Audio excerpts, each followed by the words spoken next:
یہاں تک کہ صحابہ بھی کہہ رہے تھے الیوم یوم الملحمہ، آج چھیتڑے اڑانے کا دن ہے، آج گوشت کے چھیتڑے اڑانے کا دن ہے۔ میرے آقا نے صحابہ کے نعرے کو بدل دیا، کہا الیوم یوم الرحمہ، آج رحمت کا دن ہے، چھیتڑے نہیں اڑائے جائیں۔ کبھی آپ سوچ سکتے ہیں کہ حضور نے اعلان کرنے کے وقت کیا کہا جانتے ہیں؟ حضور اعلان کرتے ہیں، مکہ والوں غور سے سن لو، جو حرم میں آ گیا وہ امان میں ہے، اسے پوچھا نہیں جائے گا۔ جو میرے دادا کے گھر عبد المطلب کے ہاں جائے گا وہ امان ہے، اسے اس کے لیے امان ہے۔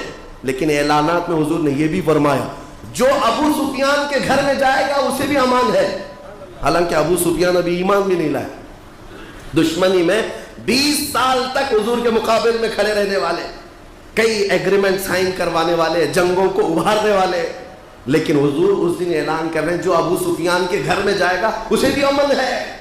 جب یہ بات ابو سفیان کو بتائی گئی جو گھر میں اپنے آپ کو قید کر کے بیٹھے تھے، کہا تجھے امان نہیں دی گئی بلکہ جو تیرے گھر میں آئے گا اسے بھی امان دی گئی ہے۔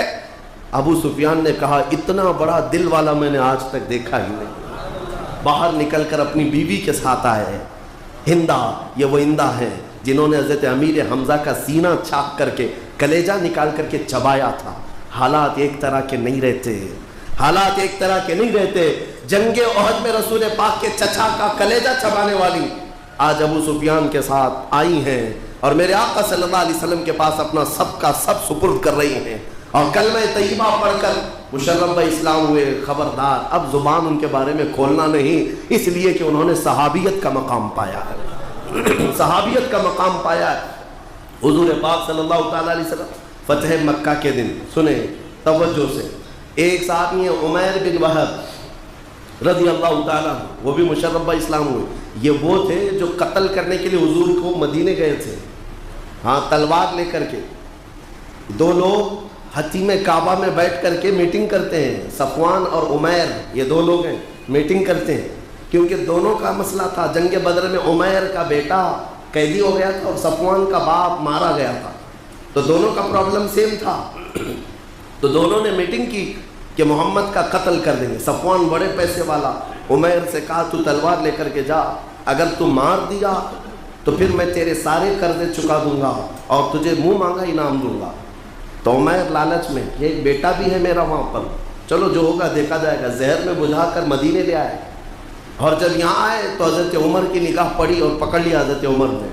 عمیر کو کیا کہا جاتا؟ شیطان قریش، قریش کا شیطان۔ جنگ بدر میں اگر ٹھنڈی پڑتی تو بھڑکانے والا شخص۔ عمیر بن وہب کو دیکھ کر کے حضرت عمر جھپٹ پڑے اور گلے میں گمچھا ڈال کر کے کھینچتے ہوئے اندر لے آئے حضور کے پاس۔ حضور سے کہا کہ آقا اس کی نیت صحیح نہیں لگ رہی مجھے۔ حضور پاک نے فرمایا چھوڑو۔ پوچھا کیوں آئے عمیر؟ کہا یار میں اس لیے آیا ہوں کہ میرا بیٹا آپ کے پاس قیدی ہے، خیر خیریت پوچھنے آیا ہوں۔ رسول پاک صلی اللہ علیہ وسلم نے فرمایا اگر بیٹی کی خیریت پوچھنے آئے ہو تو تلوار لے کے کیوں آئے ہو؟ تلوار نیچے پھینک دیا۔ کہا تلوار سے کیا ہونا ہے، تلواریں ہمارے پاس بدر میں بھی تھی لیکن جیت آپ کی ہوئی تھی، تلوار تو اسی ساتھ میں لے کے چل رہا ہوں، بہانے بازی کر رہا تھا۔ تو حضور پاک نے فرمایا عمیر وہ بات بتاؤ جو حتیم کعبہ میں بیٹھ کر صفوان کے ساتھ کر کے آئے ہو۔ پورا بدن کانپنے لگ گیا کیونکہ وہ راز کی بات تھی جو صفوان کے ساتھ عمیر نے کیا تھا، کسی کو نہیں پتا ان دو کے علاوہ۔ تو عمیر نے کہا جب یہ باتیں سب آپ کو پتا ہے تو پھر آگے بات کرنے کی ضرورت کیا ہے، میں کلمہ طیبہ پڑھتا ہوں اور آپ کی غلامی میں آتا۔ جو تلوار لے کر گئے تھے، تلوار لے کر گئے تھے، ایمان لے آئے۔ اب سنیے، عمیر واپس مکہ بھی نہیں گئے، مدینے میں رہ گئے۔